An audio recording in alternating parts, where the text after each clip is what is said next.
All right, guys. Our next guest is coming off the biggest win of her career, where she defeated Cat Zingano at UFC 200. She is now the number 5 ranked UFC women's bantamweight, and she's kind enough to join us back on the program, the Venezuelan vixen, Julianna Pena. Welcome back to Submission Radio. How's it going today? Fabulous. How are you guys doing? Well, very well, and it's great to have you back on the show. It's just been over a month since we saw you in Vegas. Tell us, what have you been up to since your win over Cat Zingano at UFC 200? I have been enjoying living the life and enjoying every second of it. And right now I am commentating for Combate Americas on Fight Pass. So I'm getting ready to do that. Wow, that's exciting. Is this the first time you've ever done any commentary? This is the third time that I've done it for Combate, and no, I've done commentary in the past, coming up through the ranks. And so it's definitely something that I love to do and comes very naturally for me. So it's actually a fun job. Oh, wow. So you're a veteran right now. You could be basically handing out lessons on how to be a great commentator. How does one prepare for doing commentary? How do you prepare? Well, I'm definitely not a veteran. I would say it's kind of like my fighting career. I still haven't even hit my peak yet, and I'm still learning and still growing, and I'm still a baby in the commentary thing. So there's still lots to learn. To prep for it, you gotta know who your fighters are, know what their fighting styles are, and then just kind of explain to everybody else at home what exactly is going on and what you would do in order to get out of those tough situations if it were me in the cage. Yeah, it's a lot tougher than it sounds. Have to ask you, Julianna, who's the biggest inspiration here? You've got guys like Joe Rogan, Bas Rutten, a bunch of great commentators in the past.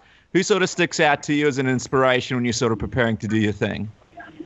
Who I really love is Mario Ronaldo. I don't know, but I just think that he's great at what he does, and he's an expert. So I really like his commentating style for sure.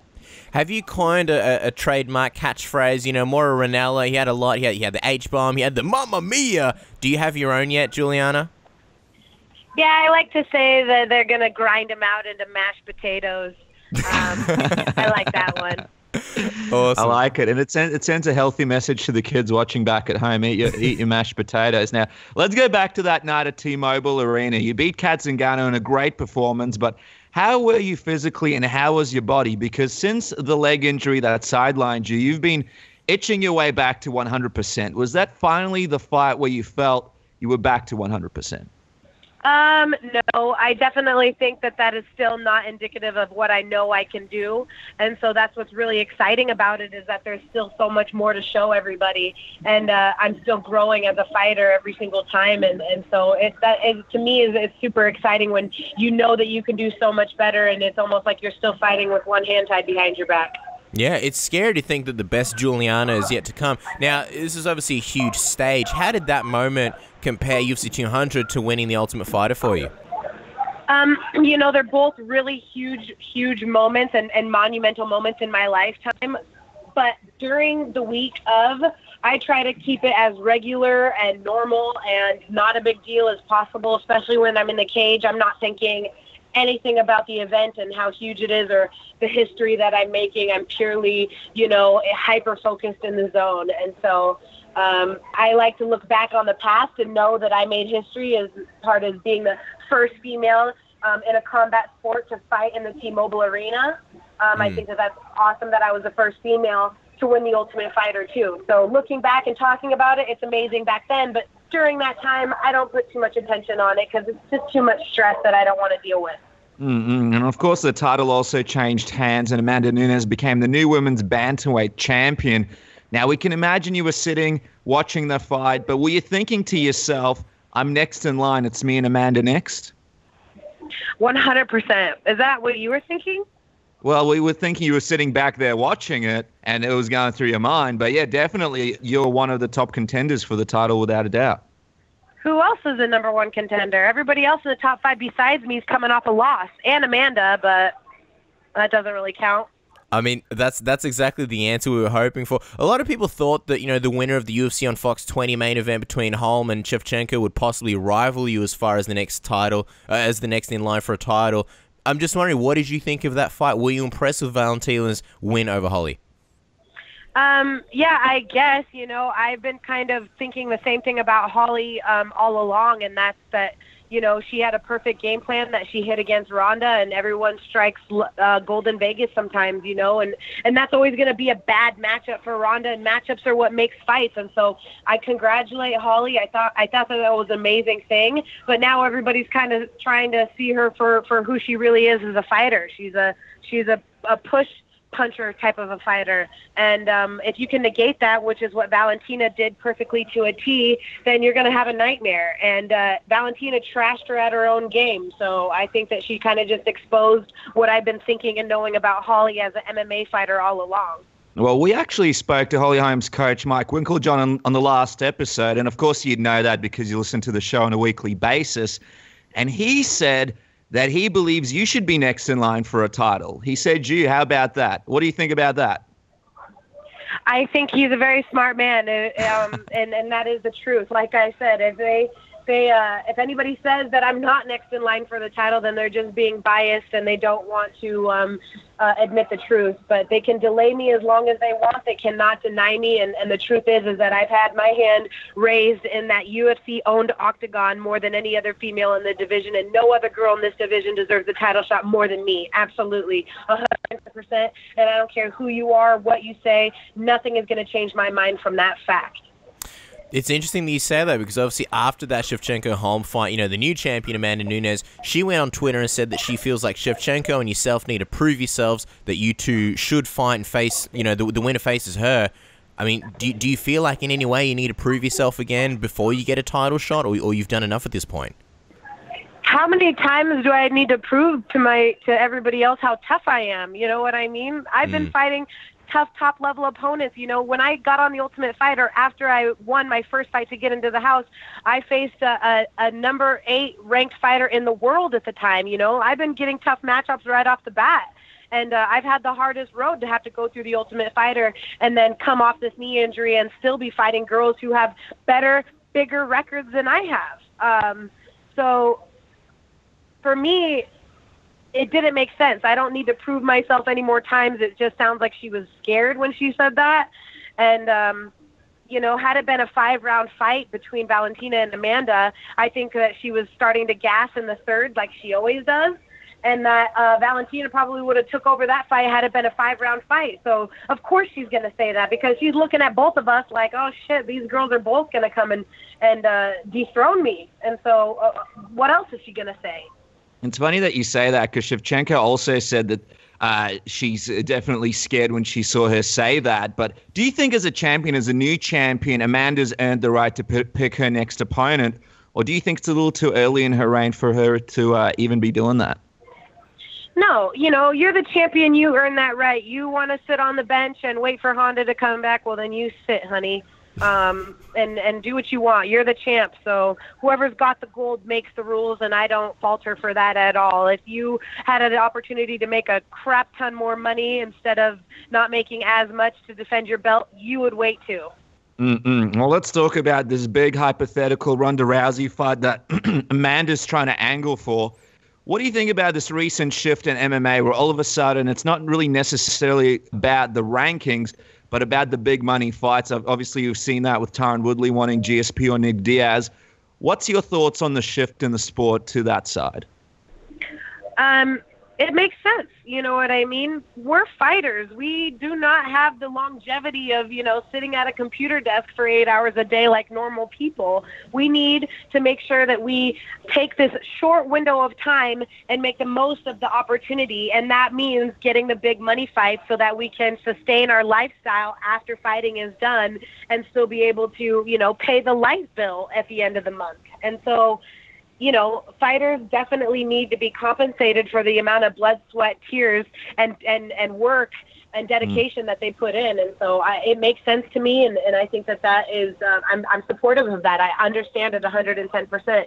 I would never want to sell myself short. And so sometimes fighters have the propensity to financially sell themselves short. And when you're fighting on the biggest stage in the world, I don't necessarily think that that's the best idea. You need to take the fights that are smart for you and for best in your career, because at the end of the day, you need to be looking out for your best interest, and it's not everybody else's responsibility to be doing that for you. That's interesting because on one hand you're sort of agreeing that, look, Amanda should focus on Ronda Rousey if that's who she wants, because that'll be a big money fight, but that would also be a disservice to you if she does focus on Ronda. We don't know when Ronda's going to come back. Where does that leave you? Because you may have to take a fight in the meantime, or you may be sitting on the bench. What happens with you? Look, I don't know. I don't know what Ronda's planning on doing, and so that's what's really annoying is that she's been teasing everybody with the idea. I heard she's coming back, but, no one knows if she's on the set making movies or, rumored is she wants to have babies and not come back, or just even the fact that, she's a little bit of a cracked egg right now. And so I don't know what she's doing, but it's definitely pissing me off. And what it really sounds like is, hey, UFC, she's just not that into you. I'm sorry. Can you give me my shot now? Can you give me what's mine?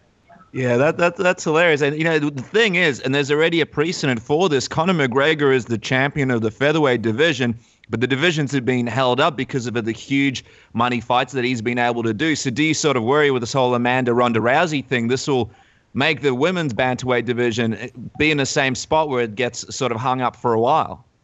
Yeah, I don't know. I hope not, you know what I mean? Because it's messing with my livelihood and it's making it me very anxious in the pants, trying to wonder, is she coming back? Am I going to get the title shot? What's going to happen? You know what I mean? And so it's quite annoying.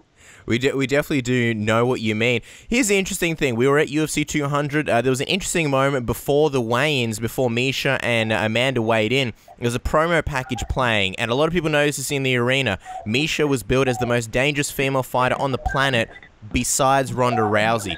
Obviously, a lot of people weren't happy with that and felt like it was disrespectful to Misha, who, of course, was champion at the time. Do you feel like the spotlight should be more focused on the women currently active in the division as opposed to, planning everything around Ronda at this point? I think so. I think that if you're not active, then you should be seen as that. There's girls that have babies that get dropped from the rankings and never heard of for a long time until they fight their way back up. I feel like it's one of those scenarios where this girl is coming off a loss and she should have to fight a fight before she gets to get a title shot and jump in front of somebody who's done nothing but continuously get their hand raised, So I feel like it's a bit of a knock to me. But, what at this point, it's kind of like, thank you, Ronda, for opening up the door for us to be fighting in the UFC, and now I think that they're making it so that everything revolves around her still, and if she wants to fight for the title shot tomorrow, then she'll fight for the title shot tomorrow, so it's almost like there's really nothing I can do at this point other than advocate for myself, which is I am the number one contender, I am the real champion, I am the people's champ, and I want my belt, and I want it now. Wow. And obviously, you're one of those people that's obviously been on a great winning streak. Do you think that there's obviously a lot of sense to make Ronda Rousey versus Julianna Pena as opposed to Ronda Rousey versus Amanda Nunes? If you look at that logic.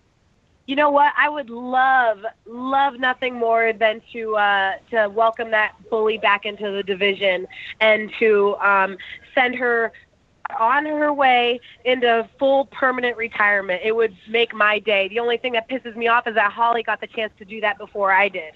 Well, I'm just wondering, what would make you more excited? Because obviously we talked about how in this day and age, everybody's going for the big money fights, and sometimes that doesn't include the title. If you had the choice now to fight for the title or fight Ronda Rousey, what are you choosing? What gets you more excited? I would choose Ronda Rousey, absolutely. This girl was a complete bully to me on The Ultimate Fighter. She disrespected my coach and flipped her off and was completely disrespectful to us and our whole team. This girl's crossed out my name on autograph signings before and wrote her name back up on top, She knows that she has an ass-kicking coming from me and that this is a long time coming and this isn't something that sprouted up overnight. So with that being said, I would love to fight that girl, and nothing would make me happier. Wow. So a lot of potential great matchups coming up. And before we let you go, Julianna, because we know you're busy, we have to ask you about the one that's most likely at the moment, you versus Amanda Nunes. We'd love to know your thoughts. If you two do end up meeting in the cage next, how do you see that fight playing out? I see that fight with me on top, ground and pounding with vicious elbows and grinding her out into mashed potatoes like I always do. She's a gasser. I've never showed signs of cardio being an issue for me or getting tired at any point in the fight. In fact, I only get stronger as time goes on. So it's a bad matchup for her, and she knows it. So that's how I feel about that. And before we let you go, can you give us an update? What have the discussions been like with yourself and the UFC? Have they given you any indication of whether or not you'll be fighting anybody next, or even a time frame? What's the time frame that you're eyeing? They just told my crazy ass to calm down, and that's all I'll say about that. You won't be doing that anytime soon, though, will you? Absolutely not. It would be completely uncharacteristic of me. Yeah, no, certainly. And they've got to make some of these T-shirts with your catchphrase, because that's a great catchphrase. And I just want to rep it down here in Australia. But guys, there you go. Julianna Pena, she's busy. There's a lot of big things coming up. Make sure to follow her on Twitter and Instagram at Venezuelan Vixen. And Julianna, as always, we're excited to see what happens next in your career. It's exciting to see the progression that you've had in the sport. Thanks, guys. In the meantime, you can catch me tonight on Fight Pass on Combate Americas. So check that out if you guys are wanting to see a bunch of Latinos throw that Latino heat like you know that they can.